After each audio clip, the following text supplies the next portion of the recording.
ஆக இப்பேற்பட்ட ஆட்சியை ஒழிந்தாதான் இப்பவே 60-70 நாள்லயே மக்கள் வெறுத்து பேசுகிற நிலைமை நாங்கெல்லாம் கண்டு கொண்டிருக்கிறோம். அது மக்களுடைய பிரச்சனைகளை அக்கறை செலுத்த வேண்டும் என்று நடிகர் விஜய் நாங்கள் கேட்டுக்கொள்கிறோம். தேவையில்லாம திமுக சீண்டி பார்த்தா திமுக 75 வயது நிறைந்த ஒரு பெரிய கட்சி, எல்லாரையும் பார்த்த கட்சி இந்த கட்சி. அதுல திமுக தலைவர்கள் மீது பழி வாங்குவது, சட்டமன்ற உறுப்பினருக்கு உள்ள போடுறது, என்னுடைய இளைய தலைவரை பொய் கேஸ் போடுறது போன்ற நடவடிக்கைகளை எல்லாம் நிறுத்தி கொண்டு மக்கள் பிரச்சனையில் ஈடுபட வேண்டும் என்று நான் கேட்டுக்கொள்கிறேன். அது மட்டும் தொடர்ந்து இது மாதிரி நடந்ததுன்னா மிகப்பெரிய போராட்டம் திமுக சார்பில் அங்கங்கே நடைபெறும். இந்த ஆட்சிக்கு நிச்சயமாக முடிவு ஏற்படும் என்பதை நான் தெரிவித்துள்ளேன்.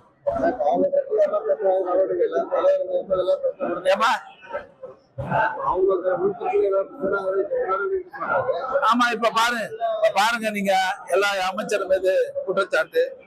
பயணியில 200 கோடி ரூபாய் சொத்தா 2 கோடி ரூபாய் விற்கிறான், ரீஸ் பண்ணி கொடுக்குறான். போத அமைச்சர் மாத்திரையை நசிக்கிறான் வெட்ட வெளிச்சத்துல. இதுக்கெல்லாம் ஆர்ப்பாட்டம் பண்றோம், அதுக்கு மேல எல்லாம் நடவடிக்கை எடுக்கல. எங்க தலைவர் கொண்டு வந்து எல்லா திட்டத்தையும் நீ பெயர் மாத்திருக்கிறாங்க.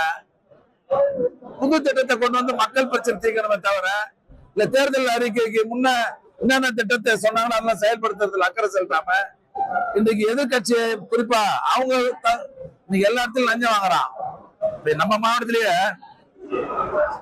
மேலக்கோட்டையூர்ல ஒரு தலைவர் வெட்ட வெளிச்சமா பணம் வாங்குறான் வேலைக்கு. யார் நடவடிக்கை எடுக்கணும்? இப்ப என் கட்சியில யாராவது நடவடிக்கை எடுக்கணும்னா தலைமையில எடுக்கணும். மாவட்ட செயலர் ஒரு மாசத்துல நடவடிக்கை எடுப்பாரு. இப்ப ஆலந்தூர்ல ஒரு பதிவு செய்யறாரு, பாலியல் குற்றச்சாட்டுக்கு கேஸ் போட்டாங்க. மறுநாள் ஜெயிலுக்கு இருந்தாலும் வந்துட்டாங்க இல்லையா, மறுநாள் அந்த எம்எல்ஏ கூட சுத்திக்கிறான். பாத்தீங்களா இல்லையா?